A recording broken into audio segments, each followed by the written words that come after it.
Projeto Empreendedorismo do Colégio Veras. Nono ano, sexto capítulo. Capítulo 6.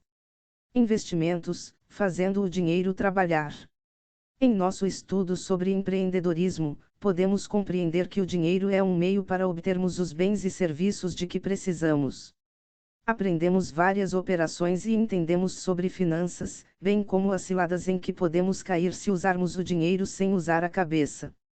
Sim, o sistema financeiro oferece inúmeras possibilidades de realizarmos projetos e sonhos, mesmo que, naquele momento, ainda não tenhamos a quantia necessária, mas essas transações precisam ser utilizadas com toda a cautela, senão podem ser verdadeiras vilãs do nosso orçamento.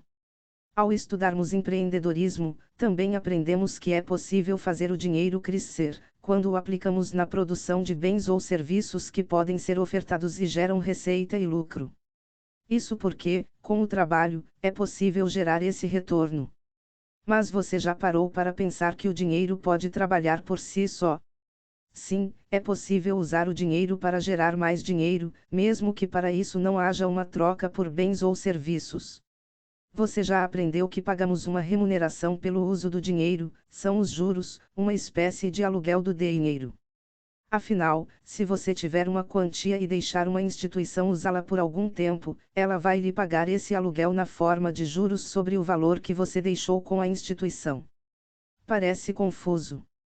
É só pensar na famosa poupança, o dinheiro guardado rende um dinheirinho a cada mês, ou seja, você recebe um pouco mais do que guardou por ter deixado o dinheiro lá, a serviço da instituição financeira.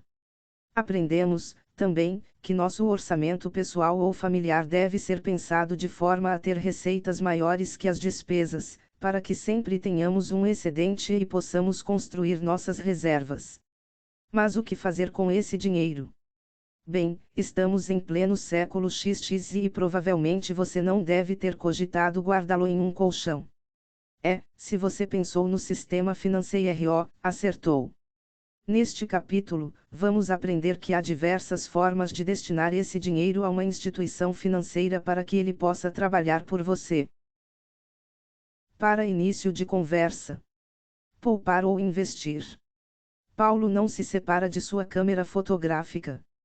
Com a ajuda dos pais e algumas economias, conseguiu comprar sua câmera e alguns acessórios para tornar ainda mais bonitos os registros de paisagens e momentos.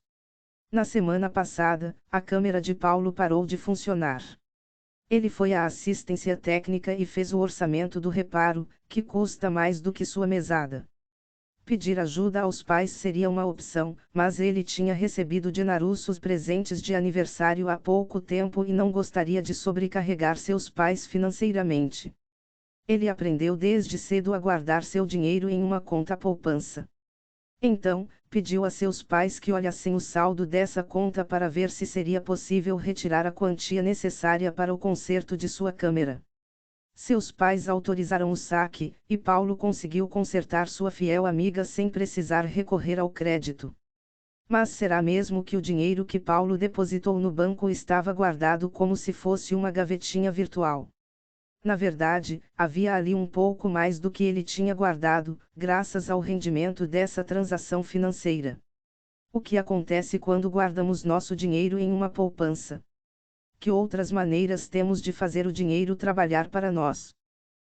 Discutindo o conteúdo. Para o dinheiro render. Nos capítulos anteriores, aprendemos que é possível antecipar o dinheiro que ainda não possuímos para aproveitar alguma oportunidade ou resolver algum problema inesperado. Essa operação chama-se crédito.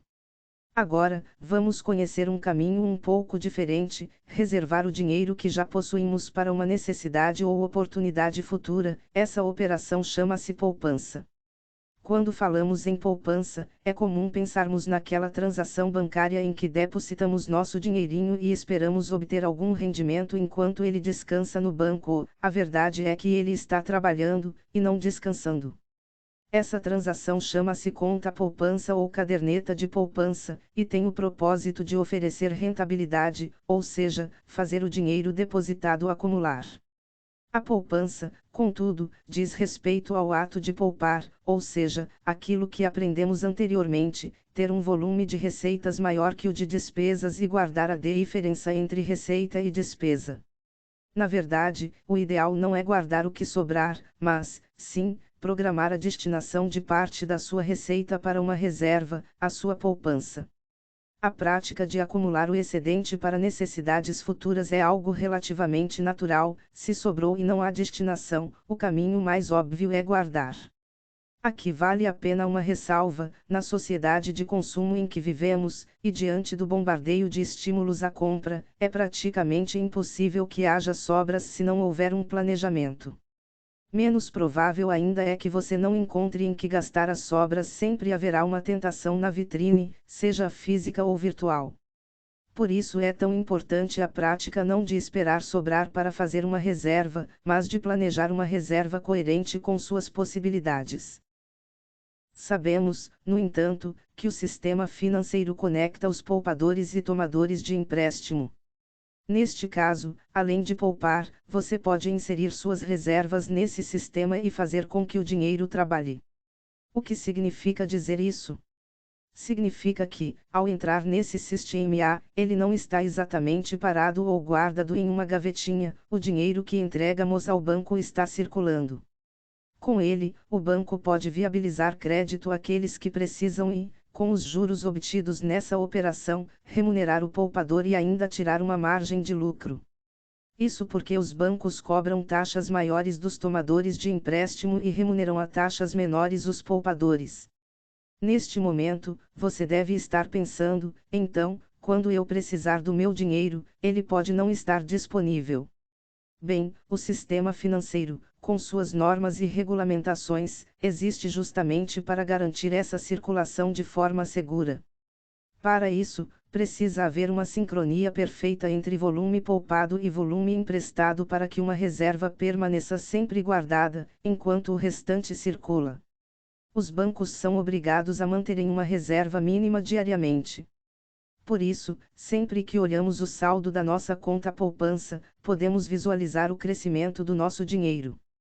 Isso significa dizer que, quando depositamos nosso dinheiro em uma conta poupança, não estamos simplesmente poupando, mas, sim, investindo. Antes de falar de investimentos, vamos falar genericamente de gastos. Imagine que, da sua mesada, sobrou uma quantia, que você gastou em duas situações fictícias.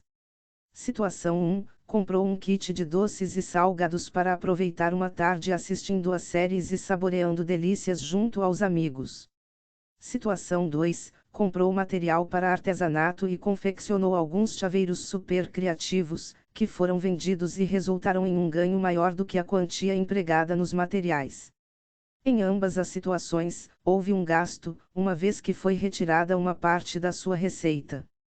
Mas, na segunda situação, a quantia gasta proporcionou um retorno, por isso dizemos que ela foi um investimento. Quando nosso dinheiro é empregado em uma instituição financeira e com isso obtemos algum rendimento, dizemos que houve um investimento. A rigor, a conta poupança pode ser considerada um investimento, mas precisamos compreender que há duas grandes categorias de investimento: renda fixa e renda variável. Um investimento de renda fixa tem seu retorno sob a forma de juros, ou seja, um percentual é aplicado sobre aquela quantia periodicamente, como você já aprendeu, em regime de juros compostos, já que as taxas são aplicadas periodicamente sobre o resultado do período anterior. Esse tipo de transação funciona como uma espécie de empréstimo. Desta vez, nós que emprestamos à instituição financeira, por isso somos remunerados na forma de juros. Esses juros podem ser pré-fixados definidos no início da operação ou pós-fixados a serem definidos e podendo variar no futuro, por exemplo, com base na taxa Selic, que veremos daqui a pouco como funciona. Mesmo que as transações pós-fixadas tenham juros passíveis de oscilação, ainda assim trata-se de um investimento de renda fixa, porque o valor aplicado será recebido afinal, você emprestou, e o que se modifica é apenas o valor adicional, retorno, que pode ser maior ou menor conforme a taxa de juros que incidir na operação. A famosa taxa Selic. A sigla Selic soa familiar para você, não é? Vez por outra, é dita no noticiário, quando o assunto é dinheiro ou a temida inflação. Selic significa Sistema Especial de Liquidação e Custódia. O nome é grande, mas na prática precisamos entender que Selic é a taxa básica de juros da nossa economia, ou seja, o custo do dinheiro. Essa taxa não é fixada aleatoriamente e suas oscilações têm mais impacto na nossa vida do que podemos imaginar. Para começar, existe um grupo encarregado de definir a meta da taxa Selic. Esse grupo é o Comitê de Política Monetária, Copom, e pertence ao Sistema Financeiro Nacional, SFN. Essa meta é muito importante, porque repercute na inflação. Se a taxa Selic está baixa, temos um baixo custo do dinheiro, ou seja, juros mais baixos. Com juros mais baixos, é mais vantajoso para os tomadores de crédito obterem empréstimos, o que aquece o consumo.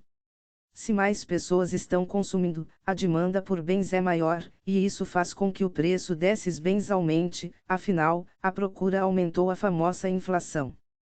Por outro lado, se a Selic sobe e os juros se tornam mais altos, o acesso ao crédito e o poder de compra ficam comprometidos. A inflação cai. Sim, mas, à medida que o poder de consumo cai, as empresas vendem menos, possuem menos receitas, o que resulta em menos empregos, ou seja, uma situação bem difícil, pois não há crescimento econômico. Por isso, falamos em metas, a inflação por si só não é o bicho de sete cabeças, ela só precisa ser mantida sob controle para que haja um crescimento sustentável. E o meio para esse controle é a taxa Selic. Para essa diferença ficar ainda mais clara, vamos conhecer outra categoria de investimentos. Quando realizamos um investimento de renda variável, não estamos emprestando dinheiro para recebê-lo depois com juros, estamos, na verdade, comprando um ativo, que, de forma bem simplificada, é algo que tem valor comercial e pode ser negociado. Por exemplo, você pode comprar uma minúscula fatia de uma empresa, chamamos essas fatias de ações. Esses ativos podem gerar renda de duas maneiras. Podem se tornar mais ou menos valorizados. Imagine que você comprou um carro por X reais e daqui a 2 meses ele está 25% mais caro, dizemos que esse bem se valorizou e, ao vendê-lo, você pode ganhar até 25% mais do que gastou. O mesmo pode acontecer com fatias de empréstimos ou mesmo imóveis, você adquire um ativo e, quando ele valorizar, você pode vendê-lo por um preço maior. Podem resultar em renda. Se você comprou uma minúscula fatia de uma empresa, você empregou seu dinheiro no funcionamento dela. Então, nada mais justo que, quando essa empresa lucrar, você receba uma parte desses resultados, proporcional ao que você empregou. Isso significa que os investimentos de renda variável não rendem juros, mas possuem um mecanismo próprio de rentabilidade. Esses ativos costumam ser comprados por um mercado chamado Bolsa de Valores. Qual é a melhor opção de investimento?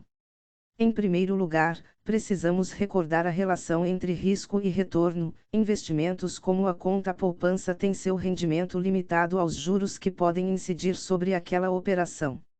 Sua rentabilidade, ou seja, possibilidade de retorno, é muito limitada, mas os riscos são baixíssimos, é muito pouco provável que você não resgate o que investiu. Já os investimentos de renda variável podem valorizar muito e resultar em um imenso ganho, mas também podem desvalorizar na mesma proporção e aí, sim, você perde dinheiro. Afinal de contas, você não emprestou, você adquiriu um ativo e, se ele não funcionar bem, seu dinheirinho pode encolher. Sendo assim, a melhor opção de investimento será de acordo com, 1. O seu perfil de investidor. Você prefere ganhar mais, mesmo que corra riscos, ou ganhar menos, mas de forma segura. 2. O objetivo do investimento. E 3. O prazo, afinal você pretende retirar logo o que empregou ou deixá-lo descansando a perder de vista. Agora que você já sabe que investimento não é um bicho de sete cabeças e que não faz o menor sentido deixar o dinheiro parado, que tal começar exercitando o hábito de guardar uma fatia da mesada em uma conta poupança? Mesmo rendendo devagarinho, será bem interessante ver na prática que o dinheiro está trabalhando enquanto você edifica seu futuro.